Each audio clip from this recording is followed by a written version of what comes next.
So let's unmute this one, and we'll look at the calendar real quick. Today is Monday, October 18th, which is of note because we have a test next week. So our first test is going to take place during lab time next week between the 25th to 29th. Please report to lab as normal. You will just take the test during that lab time. Might actually have you guys come in here instead of the lab room, come to think of it. But you'll come in here, you'll take the test during that time so that you don't have to rush in and take it and then rush to another class, and then you'll be done for the afternoon. You can please use your formula sheets. You can also ask me questions during it, not each other. And it should be a nice, smooth experience for us all. I have prepared, as I said, some practice questions, which are currently uploaded as a document on Brightspace under the Test 1 tab. If you click the Test 1 tab itself, there is a list of topics that will be present on the test. The list itself might seem long, but that's just because I listed things as separately and as thoroughly as I possibly could. Most of these categories have a lot of overlap, and most questions are going to use a combination of a few of these, so there's only going to be about 8 to 10 questions on the test itself. Each one's designed to take you about 5 to 10 minutes.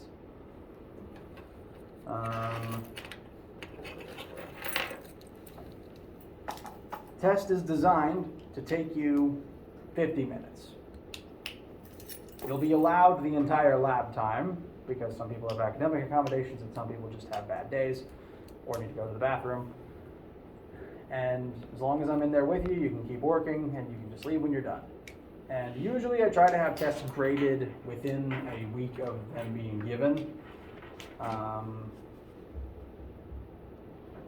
Where's the calendar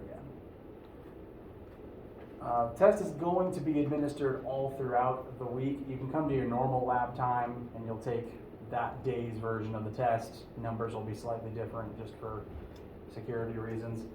I will then grade them. I wouldn't expect to have your test back and graded by the 1st because I usually wait to have all of them, to grade them all in one go, and I know that I'm going to have a very busy weekend that weekend. So I wouldn't expect to get them back on the 1st, but I am going to shoot to have them back to you during this coming week. Once I give you a test back, you can keep it. It is yours. You did the work, and you can use it to study from.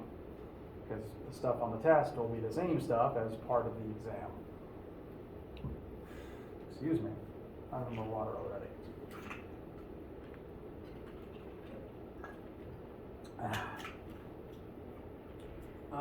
The topic list is on Brightspace.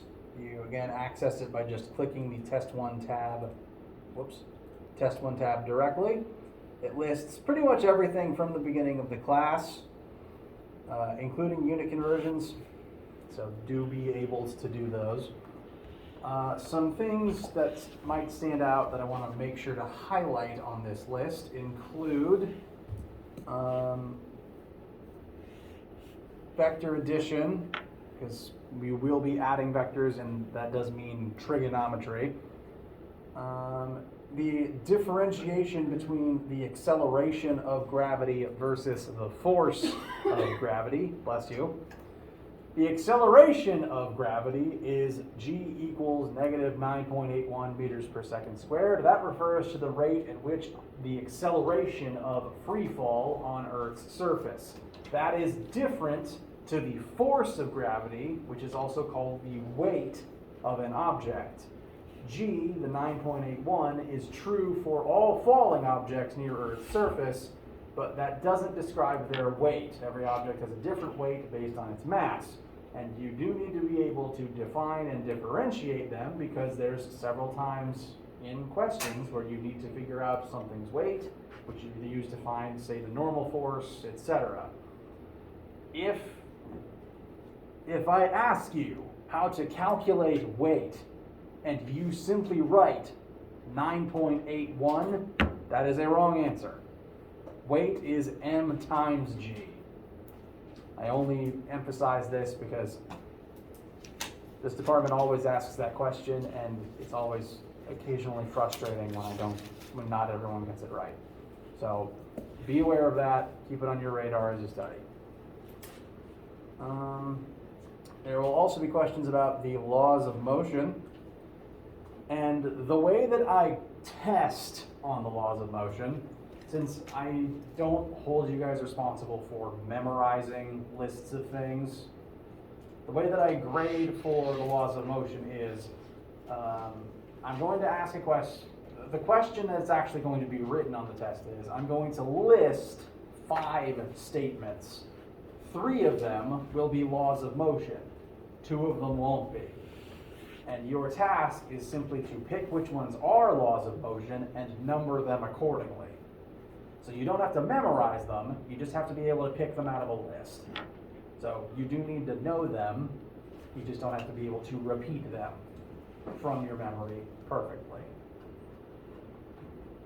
So keep that in mind. You do need to know them, but that's just how I phrase the question. That also means 2 of the statements won't be laws of motion. You can leave the number box next to them blank. You only have to pick the ones that are laws of motion. I will make sure that the instructions to that question emphasize all of that, and you can ask during the test, but I just want to go ahead and make you aware. Other things that probably might stand out. There are 3 things on this list that we will be covering this week that will be on the test next week. 1, we are covering today. That's going to be elastic potential energy. Wednesday, we'll be talking about power, and then Friday and during lab, we'll be talking about momentum. Related to momentum, since that is technically a Chapter 6 concept that I do want to go ahead and bring up and include on the test, it's not represented on the Chapter 5 homework. So my intention is I'm going to create a small Chapter 5.5 homework assignment that will just be like 2 momentum questions for you to work on after you finish the Chapter 5 homework.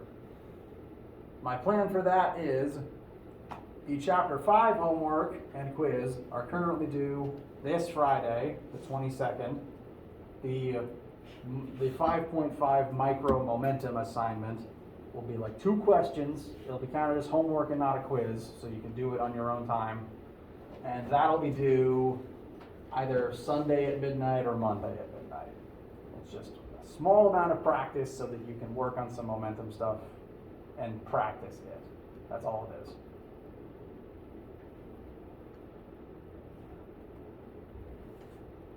So that is the topic list.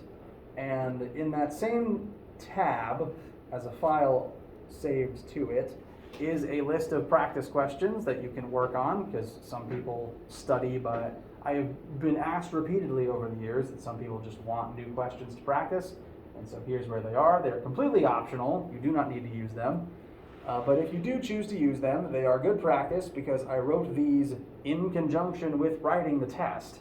So I wrote the test, I knew which topics were on the test, and then I wrote these questions as practice for you guys. So they sync up very well with the types of things that you'll be doing on the test. So if you can do this, you'll be just fine, I promise. There is 9 math questions and then a short concept short answer page. Again, this is completely optional, but I will also be uploading an answer key so that you can check your work on your own during the week as you're working on it. So for a second I thought that was either my computer or my phone. You're fine. And as a brief aside, I tend to make these practice guides longer and harder than the test, because I find that it's better to be frustrated at your practice than to be frustrated at the test itself. So if this is tricky, please let me know. That will also help me dial in the difficulty level of the test. Any data you can give me about what is hard will help me make the class better. So, topic list and practice is here on Brightspace. You have Chapter 5 and quiz homework due this Friday. There'll be a micro assignment in conjunction that'll be due a little bit later. Your main things to be working on this week are that homework and that quiz and studying, and also do come to the lab this week. There is a normal full lab in the lab room. We'll be looking at momentum and energy and collisions. This has been a lot of me word vomiting news at you. How do you guys feel? Any questions, concerns, etc.? Do we have class Friday? This Friday is the inauguration, isn't it? Or the ceremony thing. I forgot about that. I got one email about it a month ago, and then I forgot about it. I think everything's happening in the morning, right? Okay. We might not have class. I'm still planning lab. That's the afternoon. So, thank you for reminding me, because I'd forgotten. Friday, we probably won't have class. Just because I want to leave it open for anyone that wants to go to the ceremony, and I don't want to get chewed out for not giving me the option. So, probably no class Friday, but there will be lab Friday. If you have Friday lab or you're going to Friday lab, that still is as normal. Cool? Okay. Thank you for reminding me. I need to make a loud note card about that. One sec while I figure out while I try to reload my notes app.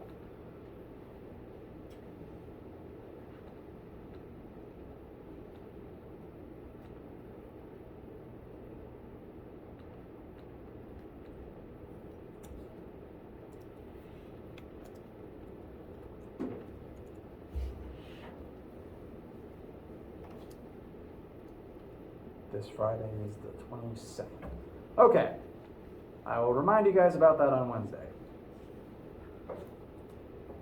Any other questions? All right. Please let me know any questions or issues you have about any of that information at absolutely any time.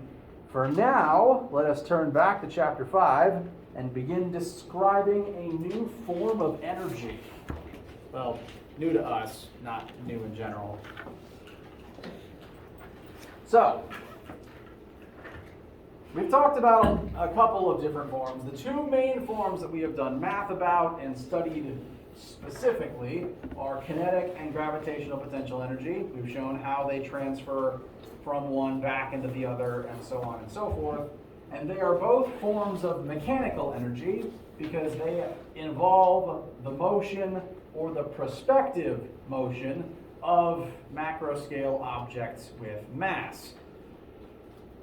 There is another form of energy among that list that we are going to study, and before I start defining it with words out loud, I want to ask you or rather draw your attention to a specific situation. This is the bounciest object that I found in the storage room behind me, and it serves its purpose moderately well. I think it's actually a ping pong ball. So this object bounces. It's not unlike probably the super bouncy balls you would have gotten in the machines at like the checkout lines at a grocery store or something. And as I drop this object and it bounces off of the desk, let us hypothetically track the energy types it possesses as that whole chain of events elapses. So when I'm holding the ball in my hand, relative to the desktop, what type of energy does it have? GPE, it's some height above the desk, it can fall towards the desk. Once I let it go, what's going to happen to that GPE? It's going to drop to zero as it falls towards the desk. Where is that energy going to go? What type of energy will it become as it falls?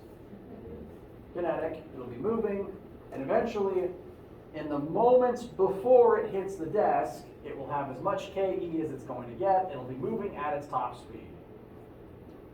But then, it hits the desk. And for the brief moment where it's in contact with the desk, what is its velocity? 0. So its velocity is 0, and its height is 0. So at this split second, both its KE and its GPE, compared to the desktop, are 0.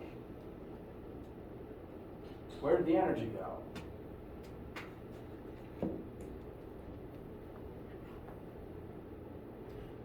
Now, we're going to skip past this little hiccup in space and time for a second. After it hits the desk, it's going to not move for a second, but then what's it going to do? It's going to bounce upwards. All of a sudden, it has its KE back. It just regrows the kinetic energy and begins moving upwards, and that KE will turn back into GPE, and then the process will continue until it runs out of energy or until it lands on the bent side and everything goes wrong.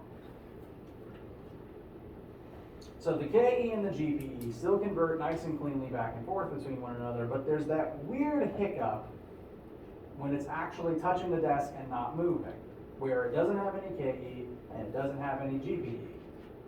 The energy still exists, and it's still in the ball, it's just in this brand new form, elastic potential energy. Because all objects that bounce are technically physics defined as elastic. The physics definition of an elastic object is anything that can deform and then return to its original shape. It's kind of hard to track with your eye, but any object that bounces, when it actually hits something, before it bounces away, it kind of pancakes for a second.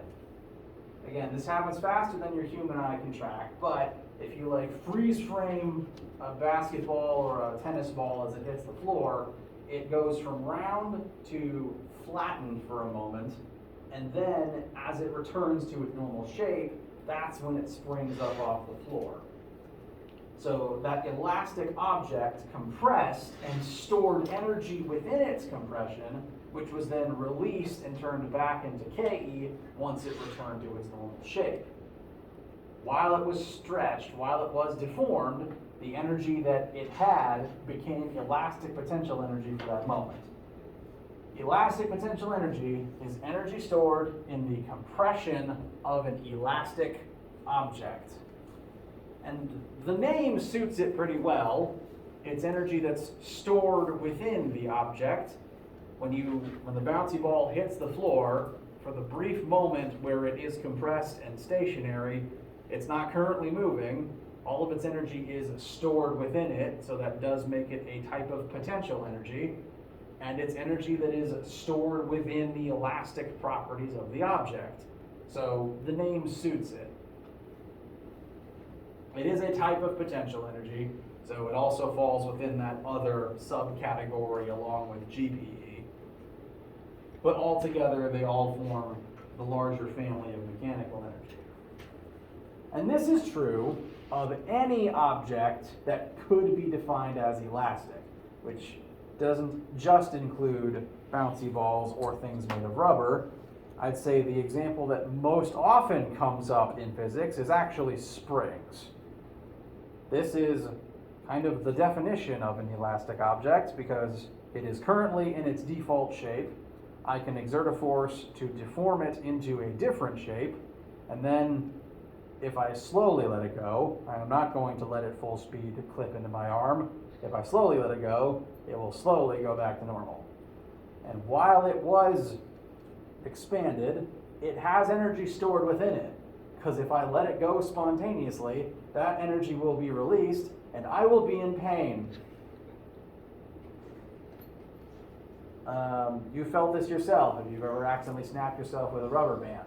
This will hurt significantly more, being made of metal and being tougher.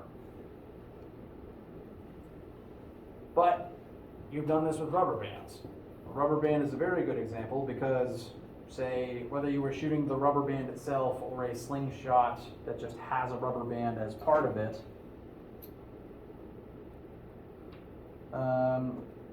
the whole point of a slingshot is you're storing energy within the expansion of the spring, and then you release it, and the energy becomes kinetic energy in whatever the projectile is. So You've dealt with this, probably just not, even if not by name and using math before. I feel I've been repeating myself a few times now. So let's start defining the math that we're actually going to use. Let's start actually with the formula for elastic potential energy itself.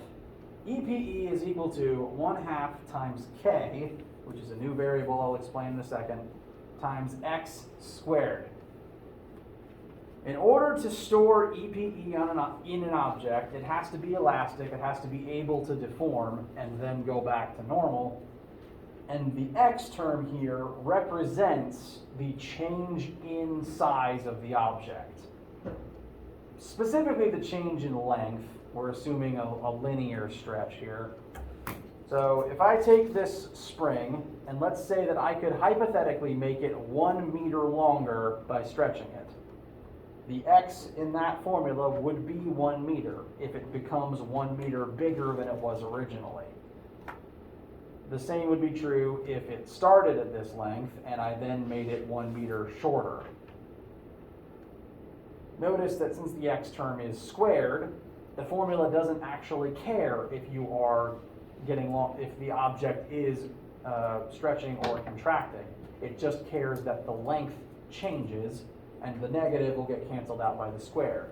Either way you stretch an object, as long as it's elastic and can return to normal, it will have EPE in it until it returns to normal. So the x term is the change in length. And it's very important to list change in length because if, say, this is not going to be to scale, say that this spring was already 1 meter long in its base state, and then I stretched it to become 2 meters long. If you plugged in 2 meters for x, that would be wrong because it only became 1 meter longer. So I should probably actually change that to become delta x. It is specifically the change in length of the elastic object. And it can be expansion or contraction as long as it's no longer in its base state. The k term is the brand new variable. We call k the spring constant, although objects other than springs can have spring constants. And it represents the elasticity of the object itself. If you've used a lot of rubber bands or even like hair ties, you've probably noticed that they can have different strengths and they can slowly wear out over time and have a different level of elasticity to them. K, the spring constant, is the number that represents that in all of our math. It tells you how much force it takes to stretch a particular elastic object. The more force it takes to make something stretch, the higher its spring constant is going to be. So if this was a really tough spring and I had to really force to actually move it open, then it would have a very high spring constant and it would be able to store a lot of energy inside of itself. Whereas if it was a very weak spring and it was very easy to stretch, it wouldn't take a lot of force to be able to do that, and it wouldn't actually have a whole lot of energy in it. Really weak rubber bands that stretch really easy don't tend to hurt you, but a really, really powerful one, if you take the time to wind it back, is really going to stick. And that is why I am not letting this thing go and letting it hit my hand. Now, to calculate spring constant, we have a second formula that contains spring constant. Although I tend to, this formula will occasionally be rearranged to look more like this, where spring constant equals spring force over change in length. I really should start including more deltas. This is the definition of spring constant. This is that same formula rearranged to solve for force instead. Spring constant is defined as the force it takes to stretch an elastic object a specific amount. So force divided by change in length. The higher the spring constant, the more force it takes to make something stretch the same distance. Now, the reason I'm calling this Fs specifically is because the variable it's asking for is the spring force, which again is not exclusive to springs because all elastic objects do this. Say that it takes 10 newtons of force to make this spring 1 meter longer. If I'm exerting 10 newtons of force to stretch the spring, according to Newton's third law, it is also exerting 10 newtons of force back on me. That 10 newtons the spring exerts is technically the spring force. So it's technically asking for the force that the spring is exerting in order to do this. So the spring exerts the spring exerts a 10 newton force when stretched by 1 meter. So 10 over 1 would give you a spring constant of 10. The negative is there because the spring force points in the opposite direction as the applied force. So if I'm pulling to the right, then the spring pulls to the left, and the negative is just to cancel that. It's not very important, but most textbooks leave it there. So that's why it is currently there on the screen. And the units for K, since K is derived from force divided by a change in length, K's units are newtons divided by meters. All elastic objects have a spring constant. They're going to be unique to each object, which is why you'll never need to memorize any of them, because there's infinitely many of them. Instead, you'll either be given spring constant, or you'll be given everything you need to calculate spring constant.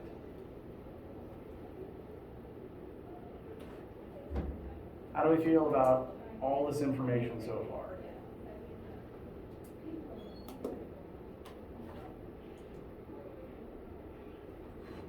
Okay. I'm going to call a quick pause here for a water break. And in a moment, we will start using these formulas, start looking at some situations where spring force is present, where a type of energy might convert into elastic potential energy, and that'll be it for today. So, water, bathroom, whatever you need. We'll start again in a second.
All right. Any questions, needs, concerns, etc.?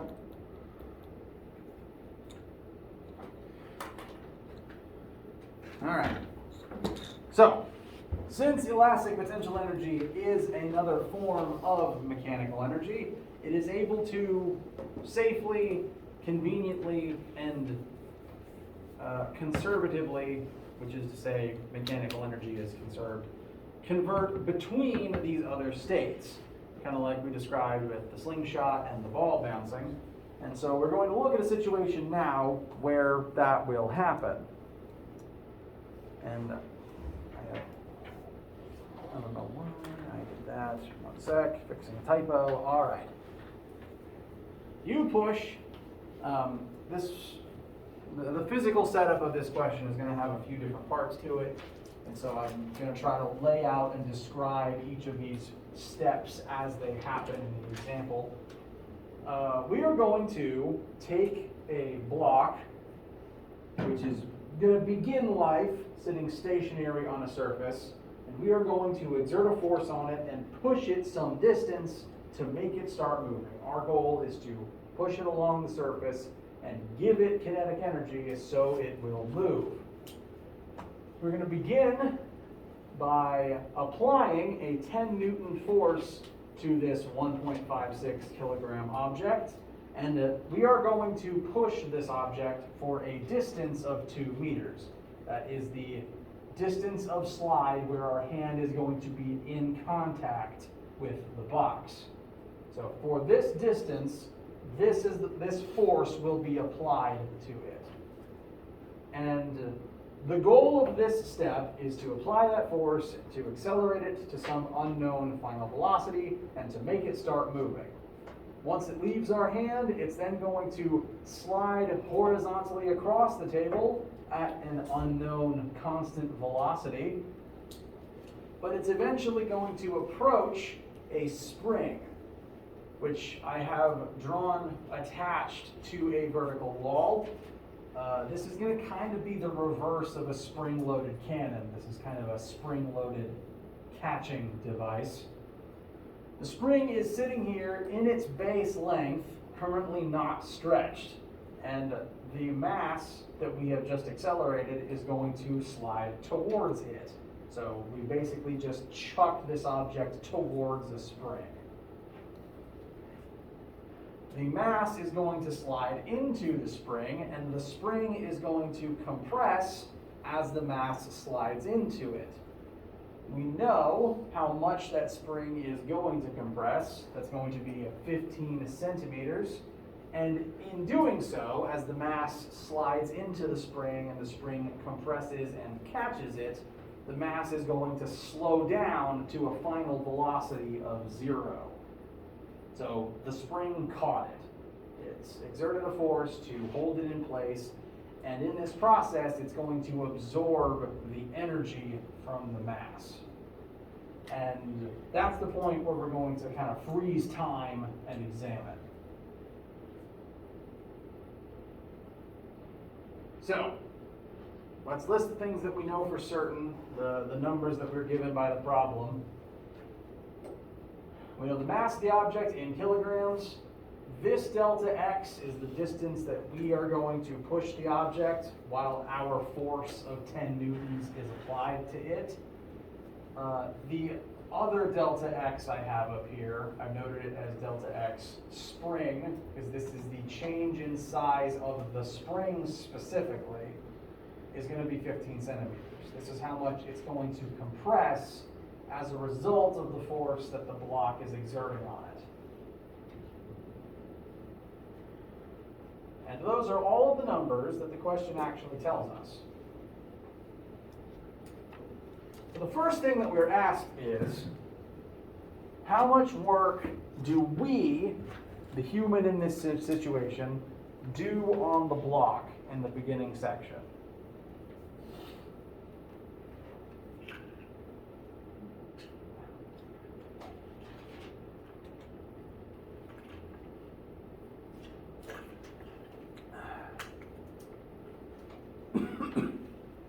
Excuse me.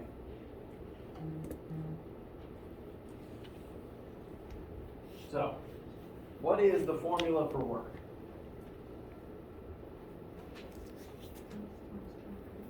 Very good. Work equals force times displacement. Specifically, the force needs to be parallel to the displacement, but that does summarize what happens here. We're going to push to the right, and the box is going to move to the right. So, can we calculate work from the numbers that we have? Yes, we know the force we apply, and we know the distance it slides as a result of that force. So, work is going to equal our 10 Newton force times the displacement of 2 meters. Therefore, we are going to do 20 units of work on this box. What are the units of work? Joules, very good. So that is how much work we as the human in this situation does on the box. The next related question is how much kinetic energy does the box, I keep trying to say box and block at the same time. How much kinetic energy does the block acquire in this situation? Now, the goal of doing work on an object is to give it energy. We are pushing this box because we want it to be moving. We want it to slide across the table. So ideally, we are trying to give 20 joules of energy to the box. And when friction exists, it's usually not going to get all 20 of those joules. I'm going to flash back briefly to the work energy theorem, where the work done on an object is equal to the energy it actually gets separated from the work that friction takes away from it. But, for the sake of simplicity, in this example, there's no friction. So, how much kinetic energy is the box actually going to get as a result of our work? 20 joules. Without friction interfere, it's going to get all 20 joules in the form of kinetic energy. So I am going to further label this 20 joules as kinetic energy initial. We gave it that much kinetic energy, and we know that without even having to know how fast it's going yet.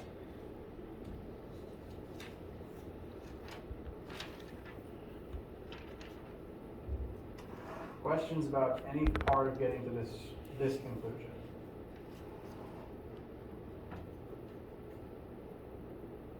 Okay. Next thing we were asked, what is the spring constant of the spring? That might seem a little bit like a logical leap, but we are able to get there with the information that we already have. The two formulas that we just looked at that contain spring constant as a variable are the EPE formula, where EPE equals spring constant, 1/2 times spring constant times distance stretched squared.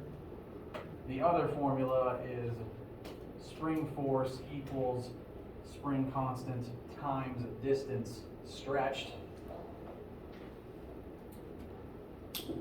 By themselves, if we aren't officially just by themselves able to use these formulas to get to the numbers we want, because we don't know the spring force. But let's follow the energy all the way through this particular question. At the beginning, we're doing work on the object to give it energy.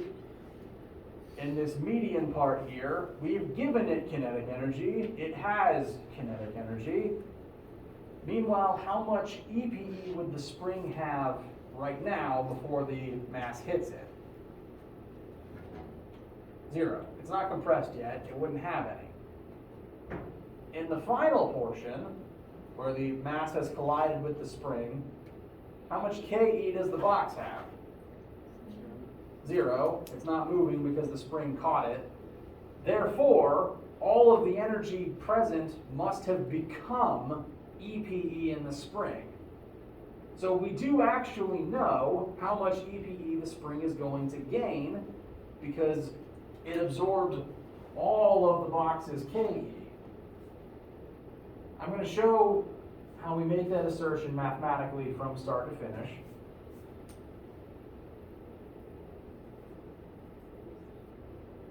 Since all the forms of energy present are mechanical, and since there isn't any friction to ruin our day, we can do total mechanical energy initial equals total mechanical energy final. I'm going to count step 2 as our initial, and step 3 as our final. So initially, the box has KE, and the spring won't have any EPE, so we're going to end up plugging in a 0 for EPE initial. And then afterwards, the box won't have any KE, and the spring will have all of the EPE. GPE is also a form of mechanical energy, but that's not changing at any point in this, so listing it won't really help. In fact, it'll just end up canceling out anyway, so I'm not going to list it here for that reason. You could list it. It would be thorough to list it, but it'd be the same on both sides because nothing's changing height. So it doesn't really matter right now. We already know KE initial, so we don't even have to pull up the formula for KE. That's just straight up going to be 20 joules. We already determined that one. Next, EPE initial. Before the spring is stretched, it doesn't have any EPE. So even though we don't have a number for K yet, we plug in a 0 for delta X and the whole thing would just become 0. So this whole term is just going to go away. Meanwhile, on the final state, after the block has been caught and we've kind of freeze framed time right here, velocity equals 0, so the KE at this point will also be 0. So that term is going to go away, which just leaves us with EPE final, 1/2 times our unknown spring constant times the compression of the spring squared. We were told that compression, so we have that number to plug in. Do we want to use centimeters? No. We'd rather use meters. We like to use base units wherever possible. Check the clock real quick. Okay. So I'm actually going to plug in 0.15 meters squared.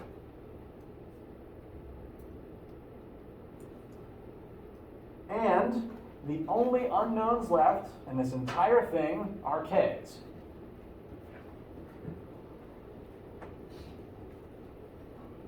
I'm going to simplify it one line down because you've got several things that just become 0.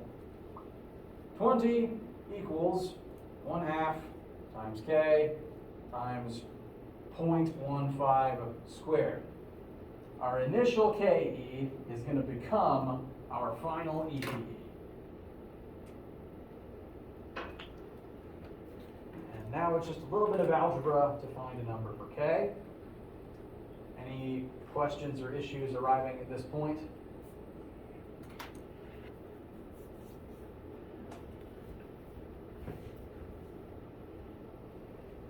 Okay.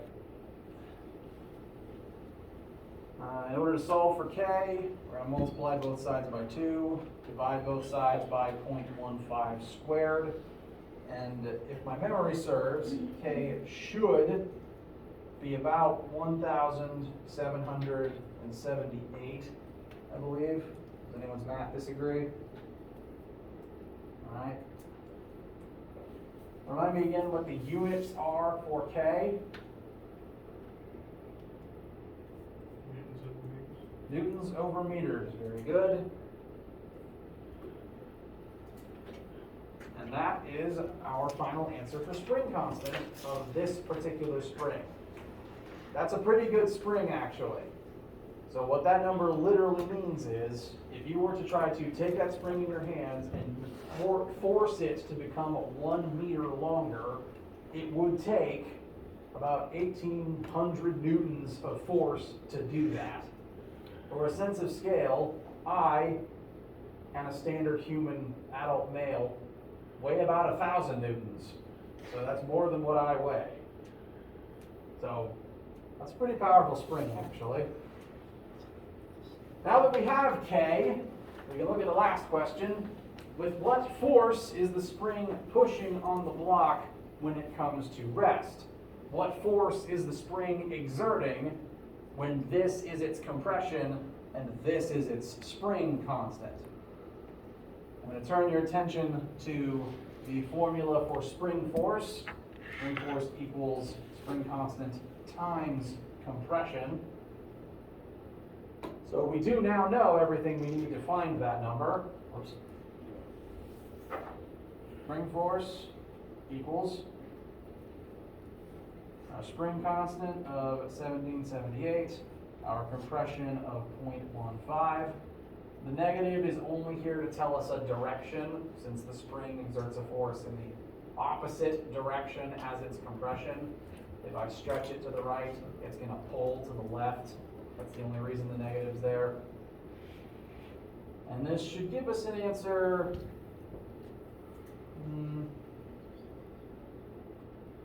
At least a couple hundred.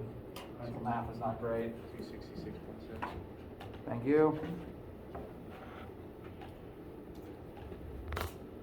Yep, and round that off to 267.